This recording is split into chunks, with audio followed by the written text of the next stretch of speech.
Today match এই একটু খেলতে এসছি তো প্রতি সানডেতেই খেলা থাকে, আজও সেই খেলা। তো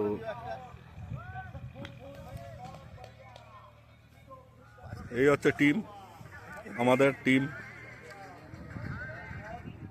টিম টিম ওইটা হচ্ছে জুনিয়র টিম,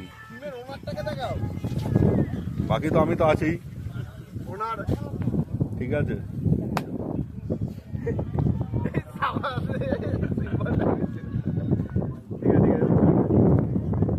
আজকে খেলার ইচ্ছা আছে, ফাইনালটা নিয়ে যাব, দেখা যাক। প্রতিবারই ইচ্ছা থাকে, ইচ্ছা আর পূরণ হচ্ছে না, কিন্তু এইবার ফুল ইচ্ছা, দেখা যাক।